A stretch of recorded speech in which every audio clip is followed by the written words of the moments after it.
in my own world of make-believe. Kids screaming in the cradles, profanities. I see. Explaining entertainment, keeping you ahead of the culture curve. That's what we do each and every day. Getting through those lies, fibs, and a bit of deceit that the entertainment industry is so happy to convey, especially when it promulgates the message that they want to have out into the public sphere. But we're not going to let them do that, and we're going to start today by taking a look at how Antman Quantumania is truly the beginning of the Phase 5 dive.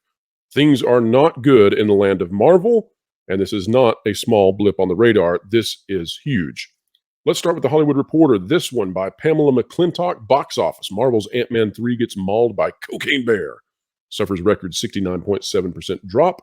They're just not going to round that up and say 70, although they would in almost any other title out there. Let's also say that prior to this week, the entire narrative was that Ant-Man Quantumania was doing fantastic. It didn't matter if it had a B cinema score. It did not matter if Ant-Man Quantumania had horrible reviews. None of that mattered. It was a Marvel movie and things were great. It conquered the box office. In fact, if you go to Google News and you search, you'll find that there are a plethora of articles from that time frame. Go look on Google News, go back and see what people were saying in the mainstream access media about Quantumania. You will find that this is not where things were supposed to go. However, now the narrative needs to be shifted. And the shift that is happening is that they are now going to proclaim that Cocaine Bear is the movie that is taking Ant-Man down, eating into its audience. However, that's a bunch of bull, not a bunch of bear. All right, Ant-Man and the Wasp Quantumania may have won the weekend with $32.2 million, but got badly dinged. Yeah, which opened to a much better than expected $23.1 million for Universal. The faith-based Jesus Revolution also delivered strong numbers. These are not the movies to blame for Marvel's woes. Let's get into it. First of all, they go into this deal about the bear, and try to make it seem like that was really something. But let's take a look at what they say about Ant-Man. The Ant-Man threequel also suffered the worst second weekend drop of any superhero film, opening to $100 million or more. And remember, this is their opening of Phase 5. This is also the opening of the Kang saga, where we're supposed to have the same villain that we follow around. We'll talk about that in a second. DC's Batman and Superman Dawn of Justice previously sat in the hot seat at 69.1. Remember that Batman v Superman was bad enough that it essentially killed off the Snyderverse. Among MCU movies in this category, last year's Thor Love and Thunder saw the biggest decline, or 67.7%, after debuting at 144, excuse me, ladies and gentlemen, after debuting at 144.2 million. And among any film starting off with 100 million or more, the final Harry Potter installment, released in 2011, tops the list of biggest second weekend drops with a decline of 72%. Ant-Man 3 had opened to 120.4 million over the 4-day President's Day weekend, including a franchise best 106 million for the 3 days. Note the trick that they were doing and they're still going with now. Franchise best just refers to Ant-Man movies, not to the Marvel Cinematic Universe. And the Ant-Man movies were largely seen as Tier 2 or Tier 3 MCU films until this one. This one was supposed to be the big one because, again, this one opens up the entire saga that we're supposed to follow along. Thanos is gone. Now it was supposed to be Kang. The only problem, nobody's going to go see Kang. So now what do you do? But poor word of mouth is clearly hurting the movie, along with the competition posed by the bear. Nor did a historic storm on the West Coast help matters. Yeah, there's no way that actually had any impact whatsoever. Come on now. However, all of this was highly predictable. Take a look at this, ladies and gentlemen. Well. From February 24th, Ant-Man and the Wasp Quantumania box office tracking is bad. Now, they didn't want to tell you this, but your old pal WDW Pro, that's me, I was 2 days ago, before the weekend even started, I was saying this is looking bad. Now, how did I do that? Well, first of all, let's just read the article. We've been calling it the Phase 5 dive. It may already be happening at the box office. While we're not yet to the second weekend, Ant-Man's box office collapse may already be underway. Comparing it to Thor Love and Thunder reveals a very different launch. And considering that Thor 4 saw a massive 68% drop from the first weekend to the second, Quantumania is in real trouble here. First, let's take a look at Thor Love and Thunder's opening 6 days, and you'll see I did the comparison. Now let's take a look at Quantumania's 6 days. There that is. And here was how I came to this conclusion, that this was going towards something very dangerous for Marvel. In its first 2 days at the box office, Thor Love and Thunder made almost $100 million with a grand total of $98 million. Of course, all that is domestic. By its sixth day, Thor 4 was holding 9% of its original 2 days. Notice how I set that up.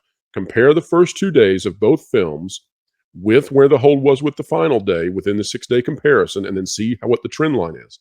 However, when it comes to Ant-Man 3, the film is only holding 6% on the 6th day of its first 2 days. Considering Thor had such a steep drop from the first weekend to the second weekend, and yet Ant-Man 3 is seeing a first week hold that is only 2/3 of what Thor 4 did, you can see how there's doom and gloom sinking into Marvel. All right, I want to go to another article, and ladies and gentlemen, I'm going to go to Breitbart, but I want you to understand something. I'm not doing this for a political reason. I'm going to over here because there are some great points made in this article that need to be heard, and also I will probably be pulling articles from Huffington Post, from the Daily Beast, etc. in the future. This is an apolitical channel, and that's just the way it is. But this one from, and I think it's John Nolte, or John Nolte, maybe John Nolte. More Disney doom as Marvel's Ant-Man 3 collapses 71%. Now, this one was from February 25th, so the numbers may have improved very slightly, although we don't know, because honestly, it's going to be Monday or Tuesday before we get the revised numbers to know exactly where this thing landed. But either way, it's bad. And what I want to skip down to, this is why this was important to me, is because right here, this is the paragraph that nobody else is talking about, and it needs to be talked about. The rest of the article, covers a lot of the same ground, but this paragraph, we need to talk about it. Marvel will get a taste of the good old days when Guardians of the Galaxy 3 hit screens in May. That's one franchise, and then gives the reason why, that still enjoys the goodwill of the audience. After that, this is the key point. Everybody needs to listen to this, okay? This is why, this is the Phase 5 dive. This is why this is not good at all for Marvel. After that, we get The Marvels on November 10th. Captain America New World Order. And remember, that's not with the original Captain America. That's in May of 2024. Thunderbolts, which the average person, the normie consumer has no idea what that even is. July 2024. And Blade, September 2024. Before another sure thing arrives with Deadpool 3. Okay, so hear me out on this. When we talk about this Phase 5 dive, this is bad for Marvel. This is a completely new setting for that franchise in terms of financial probabilities. We have moved past now the point where Marvel was a sure thing. Marvel has made really bad decisions. And you can look all through your own life. You can look at others' lives. You can look at the lives of celebrities. You can find times when somebody was at the very peak of their performance and they got really cocky, or they thought that they had all the right stuff and they didn't have to do the right things anymore, and they made bad decisions that everything fell apart.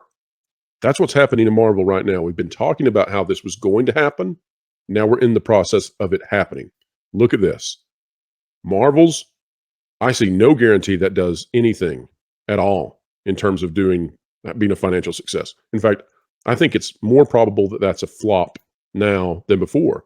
And it's more probable now that Ant-Man Quantumania is a flop. Then you've got Captain America New World Order. Again, I see no evidence that that will do exceedingly well. Then you've got Thunderbolts.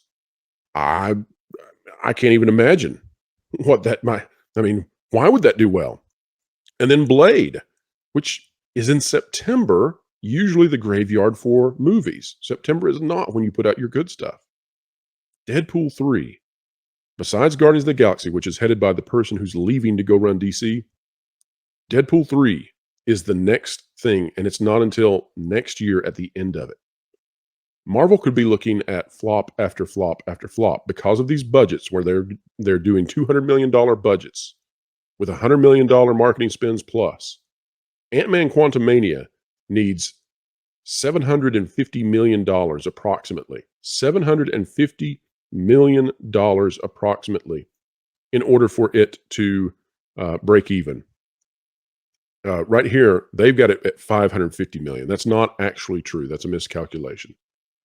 Let me explain. So Ant-Man has about a $200 to $250 million budget. On top of that, it's got about $100 to $150 million marketing budget. So you easily get up to about $400 million in total cost. Then also on top of that, Disney only receives back 50% approximately of the total ticket sales that the movie brings in. So that's how you get to that 750 to 800 break even point, not 550. It's at 265 right now. Think about that. Even with the number that's miscalculated here, 550 million worldwide as being the number that it would need to make in order to break even, guess what? It still wouldn't. It's sure not going to make 750. And so we have yet another flop. This is a problem. Marvel's in trouble, big trouble. And because of that, Disney is in big trouble as well. However, you didn't hear that from the mainstream media, from the access media. You didn't hear it, and they're starting to switch that now. It's a big old bear that took it down, but we've been saying the same thing consistently. We've been saying it nonstop.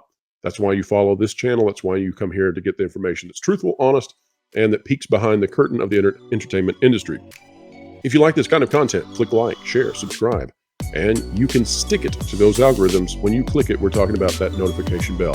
Ladies and gentlemen, we'll be on with the Valiant Renegade Online show later today with super special guest star Melanie Mack. Make sure you come. We're going to hit this full speed on how bad it is for Marvel and the MCU, and it's real bad. It's the, well, let's just say it's been squished.